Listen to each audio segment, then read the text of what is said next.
Mtazamaji, ni wakati mwingine tena wa kipindi chetu cha Mimi na Tanzania, na leo hii tuko eneo hili la Tandika Azimio, wilaya ya Temeke, kuja kumtembelea ndugu yetu, baba yetu, mzazi mwenzetu, mkazi mwenzetu, Mtanzania mwenzetu ambaye ana yake ya moyoni ya kutaka kuzungumza nasi. Na moja kwa moja nisikupotezee muda, tutake kujua nini hasa anachotaka kuwaambia Watanzania. Mzee, tunaomba ujitambulishe jina lako na utupe historia kidogo ya maisha yako. Mimi naitwa Juma Abdalla Sobo Ngotiagai. Na miaka 73, nimezaliwa mwaka 40 tarehe 9 mwezi wa pili. Nimesoma Tanzania na nikamalizia sekondari Uganda, Kabale Busega Secondary School. Baada ya hapo nikaingia serikalini mwaka 68 mpaka 90 nimestaafu. Kwa hiyo baada ya kustaafu nipo tu nyumbani, nikawa nafanya shughuli ndogo ndogo ya biashara kama kuchukua samaki Rufiji kuleta Dar es Salaam, kuuza jumla na reja reja. Labda tuambie, ulikuwa unafanya kazi wapi baada ya kumaliza sekondari? Uliajiriwa? Mimi nilikuwa nafanya kazi Wizara ya Maji kama karani masijala. Karani masijala kwa muda gani? Kwa muda wa miaka 22. Na ikafika muda wa kuretire? Miaka 5 kabla, baada ya ugonjwa. Niliretire miaka 5 kabla ya kufikia wakati wa kuretire. Nilitaya kutokana na matatizo ya ugonjwa. Ugonjwa gani? Kichwa. Ilikuwaje? Nilipata kichwa kikuu ambacho nilikuwa siwezi kuona wala kunusa chochote. Kwa hiyo nikalazimika kuacha kazi. Na ulijitibu vipi? Ulienda hospitali? Nilitibiwa hospitali bila mafanikio. Nikaenda kwa waganga wa kienyeji, ndio nikafaulu kidogo kuwa katika hali hii unayoniona mtazamaji. Na walisema ni nini? Wao walisema tu wao wanaita kichwa kikuu. Mimi sifahamu kichwa kikuu. Tuambie, baada ya kuna zile fedha ambazo mnakuwa mnalipwa, wanasema marupurupu, baada ya kumaliza muda wa kazi au kuretire, kama ulitaka kutoka kazini miaka 5 kabla, alafu haraka zaidi. Sawa. Lakini ulipata marupurupu ya kinua mgongo tusikiite. Kinua mgongo nilipata 180,000. Cha miaka mingapi? Cha miaka 22. Ya kazi. Ya kazi. 180. Na hiyo ilikuwa ni kwa kila, kama hivyo kusema karani wa wizara nyingine pia analipwa kinua mgongo cha hicho au inatokana na nini? Inategemea mshahara. Maana yake mimi nimeacha kazi nikiwa na shilingi 4,860 mshahara wangu. Kama mshahara. Mwaka gani huo? Mwaka 90. 4,860. 4,860. Unakumbuka kilo moja ya mchele ilikuwa kiasi gani? Wakati huo mchele tulikuwa tunanunua shilingi 300 kilo. Kwa hiyo ingawaje ilikuwa ndogo lakini zilikuwa zinatosha kwa wakati ule. Zile fedha ulizifanyia nini? Pesa zile baada ya kuona kwamba haziwezi kunisaidia kwa lolote kwa familia yangu ni kubwa, ikabidi nianzishe biashara ya samaki na nikaanzisha NGO ambayo ni mfuko wa wazee Temeke. Hebu turudi nyuma kidogo. Una mke? Na mke na watoto ambao nilikuwa na watoto 7 lakini nimebakiwa na 2, wengine wote wamechukuliwa na Mwenyezi Mungu. Pole sana. Ilikuwa ni ajali au ni nini? Hapana, ni vifo vya aina mbalimbali. Na una wajukuu? Na wajukuu 9. 9. Na wote wako wapi au wako sehemu mbalimbali? Wengine nao hapa na wengine kidogo kutokana na hali ngumu basi tumejaribu kuwapeleka kikeni kwao. Katibu, labda ujitambulishe kwa Watanzania na utuambie maendeleo ya chama ambacho mzee wetu alikianzisha.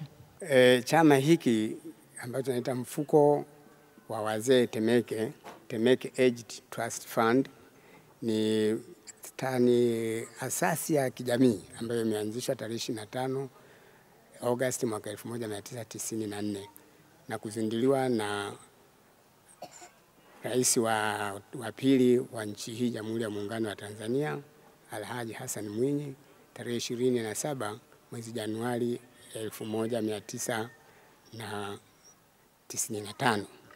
Hii ni asasi ambayo imekusudia haswa kuwasaidia jamii ya kama hivi hawa walemavu, wazee na watoto yatima. Na si kwa kusaidia tu kwa hivi maana yake kwamba pengine kutoa nguo, chakula au mahitaji mengine, lakini asasi hii vile vile inakwenda kitaifa zaidi, inafika hata mahali ambapo kwenye mambo ya mazingira, kama kunakuwa na barabara kujenga, tunajitolea, tunakwenda tunajenga kwa barabara hizi za kawaida, sio barabara za lami. Of course sisi hatuna uwezo huo, lakini kujitolea kwenye barabara ndogo ndogo hizi, kuziba mashimo, kusafisha mifereji, basi tunafanya hivyo kwa wale ambao bado tuna nguvu. Wale ambao wengine hawana nguvu wanasaidia kwa kazi zingine. Kwa hiyo jumuiya yetu hii au asasi yetu hii ni asasi ya kijamii ambayo kimsingi inasaidia kwa mambo mengi sana, ili kuhakikisha kwamba jamii inapata nguvu ya kupunguza umaskini na ikiwezekana kuweza kujitegemea katika hali yao ya maisha.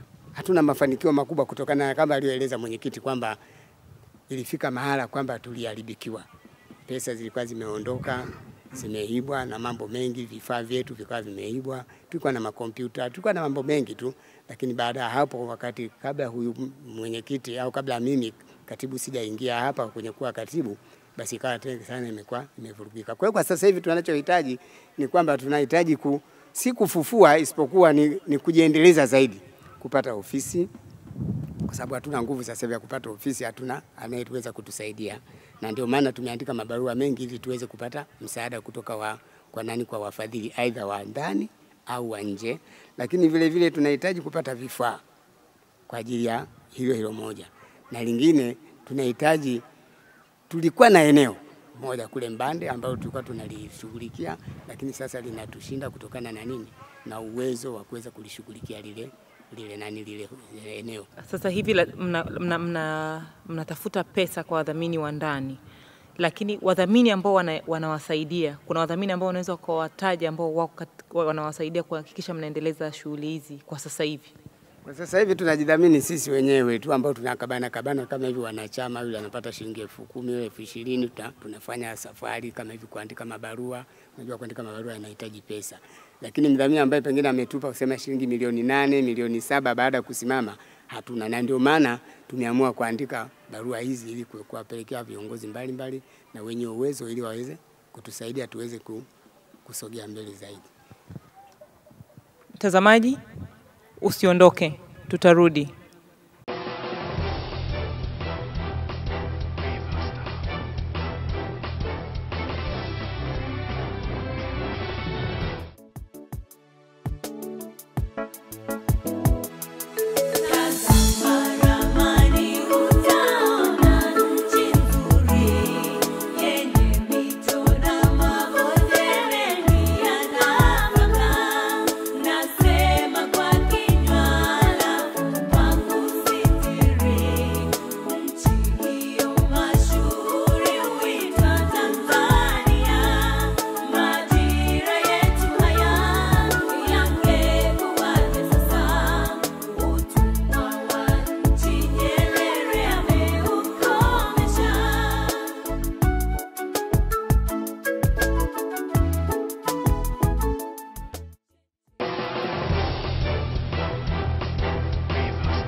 Penzi mtazamaji, tumerudi, ni sehemu ya pili ya kipindi chetu. Tuko na Mzee Juma ambaye mmemsikia akizungumzia historia yake ya kazi na jinsi anavyohitaji kupata msaada, pamoja na kwamba amekuwa akisaidia baadhi ya watu kwa kupitia mfuko walioanzisha na wazee wenzie.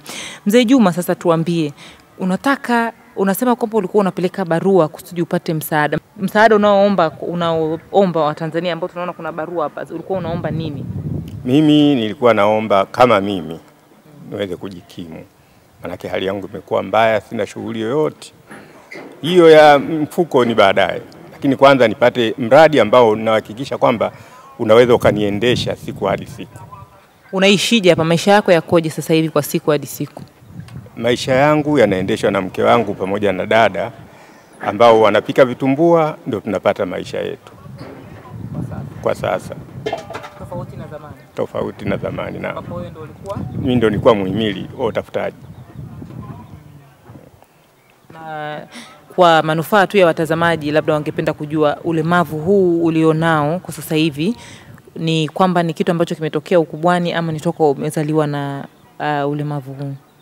Mimi tangu kuzaliwa. Sasa barua hizi hapa ninazo, uliziandika wewe mwenyewe, na unachoomba hapa ni nini kabla hatujasoma watu uliowapelekea? Mimi nilichokuwa nikikitaka kwanza, wale wote niliowapelekea barua kama wamezipata au hawajazipata, wale ambao wamezipata wanijibu ikiwa ndio au hapana, lakini hiyo nipata jibu. Lakini naamini walio wengi hawajazipata. Sasa kwa kupitia kipindi hiki naomba wafuatilie maofisini mwao barua hizo nilizozituma. Kwa mfano nipeleka Wama kwa Mama Salma. Mama Salma ambaye niliwahi kuongea naye mwaka jana, tulikaa karibu masaa 3 tunazungumza. Lakini nilipopeleka project haijamfikia. Na kama ingemfikia jinsi ninavyoamini ingekuwa tayari nimeshapata jibu. Ngoja nikuulize Mzee Juma, majina haya ulioandika hapa nitayasoma muda si mrefu. Ulishakutana na hawa watu? Inakuwaje ukaamua kumchagua mtu fulani ukaacha mtu fulani? Hilo ndio swali ambalo napenda kujua. Umeamwaje kuwapelekea hawa kwanza? Ulishakutana nao? Umesema kwamba kukutana na Mama Salma. Ulishakutana na hao wengine? Hao wengine bado sijakutana nao. Ila nilibahatisha tu kutokana na uwezo wao au madaraka walionayo. Kwa hiyo ndio nikaandika hizo barua ili waende katika kutafuta msaada kuona wapi patakapopatikana. Na Mama Salma ulivokutana naye mlizungumza nini? Tulizungumza mengi mpaka akanipeleka kwa mwanasheria wake kupata ushauri. Nikakubaliana na yale yote tulioshauriana. Sasa kilichobakia ilibidi niandike barua ya kumueleza nini nimeongea na mwanasheria wake na nini ninakihitaji.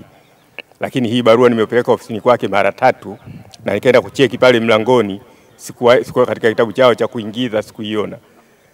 Ni wewe mwenyewe ulikuwa unapeleka? Mimi mwenyewe nilikuwa napeleka kabla sijapeleka na dispatch. Nilikuwa napeleka tu hivi. Kwa hiyo baadaye ukaamua kuwa na kitabu chako mwenyewe hapa, kinaitwa Dispatch Book 5 Star. Ulikuwa unapeleka, ulikuwa unatumia mtu kupeleka kitabu hiki? Kuanzia kitabu hicho nimetumia watu, kwa kuwa mimi uwezo wa kusafiri sasa ukawa umeniishia, kwa kuwa mimi natumia hela nyingi nauli. Kwa hiyo nikatafuta wasaidizi ili wawe wananipelekea wakati mimi nikiandika. Nani ambaye alipeleka hivi vitu? Hii barua hizi zote alipeleka Bwana Membe. Bwana Membe ni wewe? Bwana Membe, labda uhakikishie wa Tanzania kwamba barua hizi zilifika maeneo haya ya ofisi, na nitakuuliza maswali machache kusudi tupate hakika kama barua ulipeleka. Hizo barua nimepeleka kama zinavyoonyesha kwenye dispatch, kuanzia wa mwanzo mpaka ilivyoishia katika zote zilizosainiwa.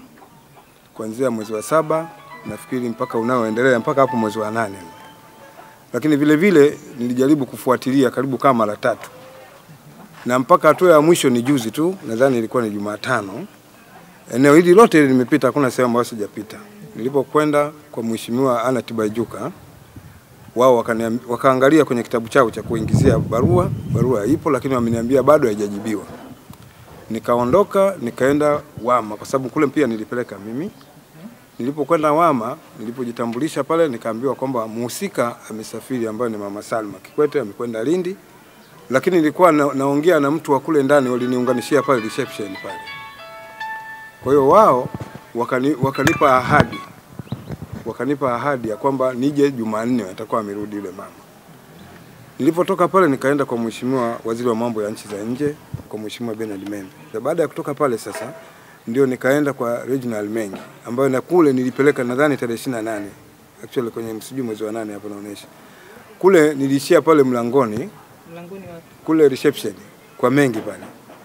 Nilijieleza baada ya kuniuliza, nikamwambia nafuatilia barua ambazo nilizipeleka kule nyuma. Akanisimamisha pale, akaniambia ngoja niangalie kwa sababu barua kule ndani zimetoka. Ziko barua nyingi tu, lakini ndani ya hizo barua ya kwetu sisi haijajibiwa. Akaniambia kwamba niende baada ya wiki moja. Nilipoteremka pale nikaondoka nikaenda kwa Mheshimiwa Katibu wa Chama cha Mapinduzi. Mheshimiwa Kinana, Chama cha Mapinduzi, ambaye pia na yeye tulimpelekea barua yake nadhani kwenye mwezi wa 7. Pale jibu ndio lipata la mwisho kwamba barua pale bado ipo, lakini wahusika hawapo, na wenyewe wakaniambia kwamba nirudi labda Ijumaa au siku zingine za karibuni hapo. Kwa hiyo hizo barua ninachotaka niseme kwamba ni barua ni kweli zimefika, na mimi mwenyewe nilizozipeleka na pia nimezifuatilia kwa ukaribu sana. Kwa mfano nilipokwenda Wama nilifuatilia kabla ya siku 20, kabla ya kwenda juzi. wakaniambia kwamba barua hizi sheria za hapo ukifuatilia unakaa siku 21. Kama hujajibiwa unaweza kurudi tena. Na ndio nilikwenda tena juzi. Nilipokwenda juzi ndio nikaambiwa kwamba hiyo barua kwanza wao yule niliongea naye mle ndani kwamba ile barua yeye hajaiona, unaona? Na kama hii itakuwa ipo basi kama angekuwa muhusika yupo labda pengine ilifika kwake ningeweza kufuatilia, lakini amesafiri amekwenda Lindi. Kwa hiyo mpaka atakaporudi. Na hii barua na uzuri wake ni kwamba siku nimeipeleka pale nilikutana na dada mmoja ambaye ni msaidizi wa ukaribu wa yule mama Salma, kwa sababu yule jamaa aliniambia kwamba barua hii tumkabidhi huyo. Kwa hiyo ilikwenda moja kwa moja na mimi nikiwa pale aliondoka naye huyo aliyosaini hiyo barua. Kwamba huyo akiipata manake moja kwa moja kwa mhusika. Kwa hiyo hata siku hiyo nilimuuliza sasa nitaipataje? Nitakuja kuiulizia hapa, akasema utakapokuja tunampigia simu yule, kwa hiyo atatoka ndani kule kuja kukupa majibu. Kwa hiyo nilipokwenda juzi ndio akaniambia na yeye vile amesafiri na mama. Ujitambulisho unaitwa nani, na katika ufuatiliaji wa barua hizi umegundua nini katika kwenda kutaka kujua hatua iliyofikia barua ya maombi? Mimi naitwa Hadija Yogoa. Nilizofuatilia hapo ni barua mbili, hiyo ya kwa waziri mama Tibaijuka na ya kwa Mengi. Na ukienda kama hivyo alivyosimulia huyo mwenzangu, hiyo ya kwa Mengi unaisha pale pale mlangoni wala huingi ndani. Majibu anatoa papa, majibu nikajibiwa barua haijatoka nje. Kwa hiyo hiyo ya kwa Mengi. Kwa hiyo ya kwa mama Tibaijuka nimefikia pale pale mapokezi. Siku ya kwanza nimeenda nimeambiwa waziri na katibu wake wamesafiri, lakini leo wako njiani wanarudi. Ilikuwa siku ya Jumatano. Nikarudia tena siku ya Ijumaa nikaambiwa kuna mkutano, leo hamna kazi. Nikarudia tena siku ya Jumatatu. Ikachukuliwa hiyo nakala nilokwenda nayo, ikabidi akapelekwa katibu wa waziri. Akatoa jibu akasema hii barua ishamfikia waziri, kwa hiyo yeye jibu hajalitoa bado, kwa hiyo fuatilia wiki ijayo. Lakini wakati mnafuatilia mnapeleka hizi barua, nataka niulize tu swali kwa wema, kwa uelewa wa Tanzania na uelewa wetu sisi. Kwamba mnaelewa barua hizi ni za binafsi na viongozi hawa au watu mnawapelekea katika biashara zao, katika ofisi zao ambazo ni za kazi nyingine. Kwa hiyo hii ni msaada wake kama anataka kusaidia na sio kama wizara. Hilo labda mnalielewa, ama ilikuwa ni kwa maana uleta kwa Tibaijuka nyumbani au wizarani? Ofisini, wizara. Kwa hiyo ujue hiyo ofisi ni wizara ya ardhi, ambao pia na waziri huyu amepewa dhamana ya kufanya kazi za wizara yake pamoja na waziri wa mambo ya nchi na mawaziri wengine.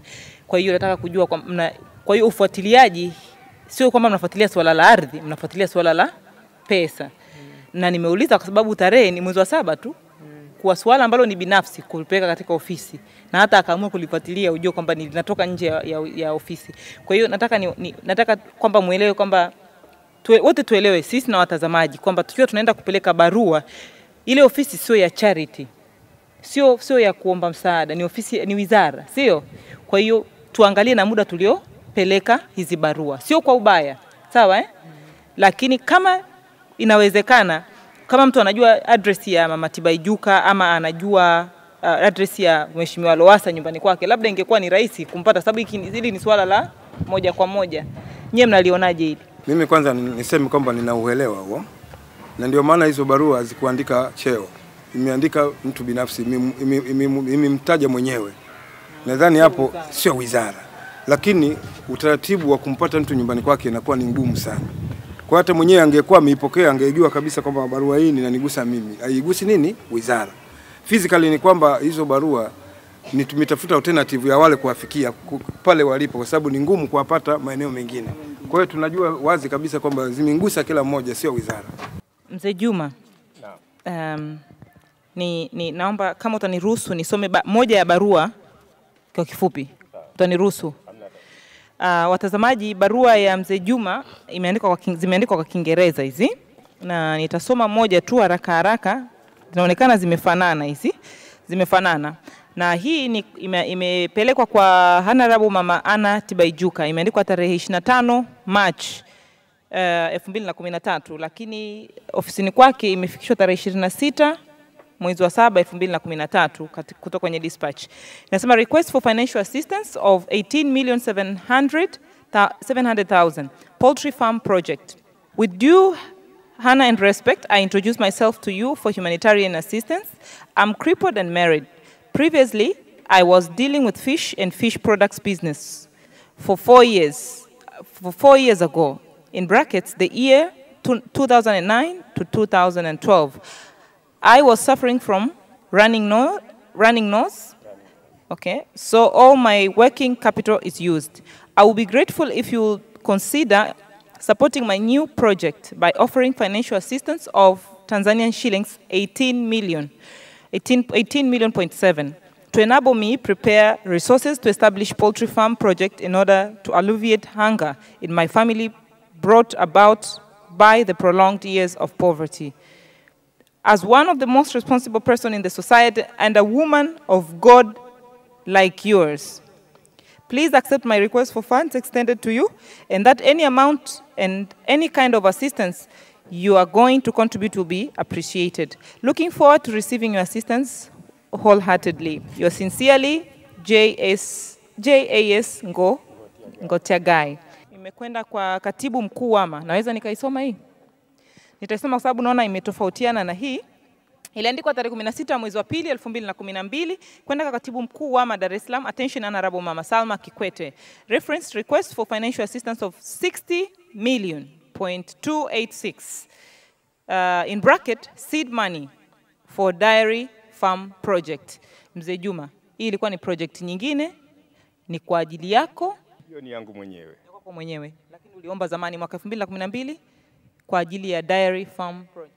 Lakini naona mama hajaipata tu. Lakini hii na hii ya kuku pia imeenda WAMA? Hiyo haikwenda WAMA. Haikwenda WAMA. Iliyoenda kwa WAMA ni ya milioni 60. Anasema, with due honor and respect, I introduce myself to you for humanitarian assistance. I'm crippled, married, and got 4 children, but 3 of them died in bracket for AIDS. Pole sana.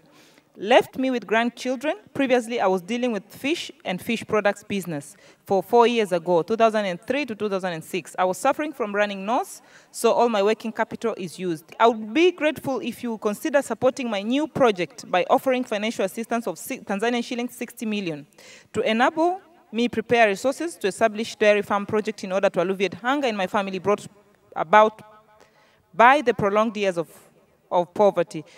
Kuanzia hapo inaonekana barua inafanana. Naona hapa una picha yako umepiga ukiwa hapa nje.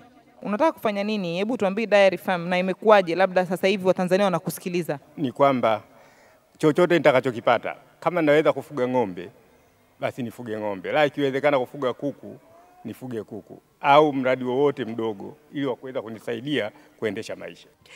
Watazamaji, Mzee Juma kwenye hii project yake ya milioni 18 anataka kufuga kuku. Lakini sio lazima, hata kama ukipata kiasi unaweza bado ukapunguza, sio? Kwa sababu tunataka chamana tukupe mtaji uanze kufanya shughuli kuliko tubaki ndani, sio? Watazamaji, nisome haraka tena kitabu hichi cha Dispatch ambacho Mzee Juma na watu wake, wasaidizi wake wameweza kumsaidia kuhakikisha wanapeleka barua hizi. Ni kwa wale ambao ambao hawajapata hizi barua, lakini tunaona hapa zimesainiwa na zimepokelewa. Zimepokelewa tarehe 26 mwezi wa 7, imepokelewa kwa Mheshimiwa Mama Anna Tibaijuka barua moja, signature tu, kulikuwa hamna jina aliyepokea. Signature nyingine imefanywa tarehe 26 mwezi wa 7 na kwa katibu mkuu wa Chama cha Mapinduzi Tanzania Taifa. Imesainiwa hapa ambaye huyu ni Mheshimiwa tarehe 30 mwezi wa 7 2013 imepelekwa barua kwa Mheshimiwa Bernard Membe waziri, imesainiwa hapa. Tarehe 13 mwezi wa 8 2013 imepokelewa na imesainiwa na mtu hapa kwenda kwa Mheshimiwa Edward Lowassa, na tarehe 28 mwezi wa 8 kwa Mheshimiwa Reginald Mengi na signature. Kwa Mheshimiwa Yusuf Manji haijasainiwa, haijapelekwa. Tarehe 14 mwezi wa 8 imepelekwa kwa katibu mkuu WAMA barua moja na imesainiwa, na kwa waziri mkuu kupitia ofisi ya naibu waziri Mheshimiwa Majaliwa barua moja ilipelekwa lakini hamna signature. Kwa hiyo haya ni maombi. Wapenzi watazamaji, pamoja na kwamba tumeona Mzee Juma alitaka kuwapelekea hawa watu kwa sababu ya uwezo wao, lakini bado tunaweza kumsaidia. Sio kwamba wawe tu ni wao wenyewe. Sisi kama Watanzania na kama watazamaji vivyo tunaweza kumsaidia mzee huyu kwa chochote kile tunachoweza, kusudi tuweze kuhakikisha anaanza kufanya shughuli zake kutokana na kazi zake alizokuwa akizifanya kabla ya kumaliza shughuli zake serikalini na hata kuendelea kuwasaidia wazee na watu walemavu katika wilaya hii ya Temeke. Mzee Juma, neno la mwisho, watazamaji wanakutizama. Neno langu la mwisho ni kwamba wale wote wanaoguswa wanisaidie kwa kiasi chochote. Kama nilivyosema, si kwamba akamilishe mradi kama mradi milioni 18 au ngapi, lakini kile alichonacho au chochote kitakachowezekana, ikiwa ni pesa, ikiwa ni vitu kama kompyuta na vitu vingine vinavyoenda kuniendeshea mimi maisha, pia mimi nitapokea. Nikirudi kwa upande wa waheshimiwa, kwa mfano waziri mkuu, naamini hii barua imepitia kwa Bwana Majaliwa, huenda ikamfikia. Ila tu nilikuwa naliomba, hilo sikuomba kama Bwana Pinda peke yake. Nimeomba kama ofisi yake. Tofauti na watu wengine ambao niliowaomba, nimeomba wao binafsi. Kwa hiyo ajaribu kunitazamia na kunipokea na kufikiria ombi langu nipate jibu. Liwe ndio au hapana. Lakini naomba jamii kwa hali na mali wanisaidie ili niweze kuepukana na matatizo magumu niliona niko kwenye hali ngumu kweli kweli. Maana yake imefikia mahala mpaka nitafute watu wa kunisaidia na kula yangu inakuwa ngumu. Kwa hiyo naamini kwamba hii ninayoiomba kwa kuwa ni yangu binafsi na nikiwa bado na afya njema itakwenda vizuri. Kwa sababu najua ndio ukombozi pekee katika maisha yangu. Mtazamaji, tunafika tamati ya kipindi chetu cha Mimi na Tanzania. Msaada unaombwa tuweze kumsaidia Mzee Juma na familia yake, ambapo sasa yeye amegeuka kuwa mzazi mlezi wa wajukuu 9 alioachiwa na baadhi ya watoto wake, na bado yeye mwenyewe akiwa hajiwezi. Mzee Juma, watajie wa Tanzania namba yako ya simu ambapo wanaweza kukutumia fedha na wanaweza kuzungumza na wewe ili kuweza kukusaidia zaidi. Namba zangu za simu ni Tigo 0655 00 3156, Airtel 0686 00 3156. Nirudie tena kwa taratibu. Tigo 0655 00 3156, Airtel 0686 00 3156. Hizo ndo namba zangu na zote nimeshazisajili. Kwa hiyo yote atakayejaliwa kutuma chochote kitanifikia bila wasiwasi. Mzee Juma, wa Tanzania wakati wanakusaidia wangependa kujua maendeleo yake na wangependa kujua kweli fedha hizi zitatumika katika ufugaji wa kuku, maombi uliofanya. Kwa hiyo chochote utakachokuwa unapata, tungependa ukiwa unaenda kuchukua pesa zako utoe na karatasi yako ya nakala ya waliotuma, na tutakuja kukutembelea tena wiki 2 zijazo baada ya kipindi kuruka kujua ni kiasi gani umepata na mafanikio ya barua hizi ambazo umezituma. Kwa niaba ya Africa Media Group kupitia Channel 10, nichukue fursa hii kuwashukuru watazamaji na kushukuru management ya Channel 10 kupitia Hamid Abdurrahman, msimamiaji wa kipindi hiki, na fundi mitambo na mkuu wa kamera Kim Magawa kuweza kutufikisha eneo hili kuhakikisha tumepata kipindi hiki. Mzee Juma, nikutakie kila laheri na uhakika wote tunakuombea mafanikio mema.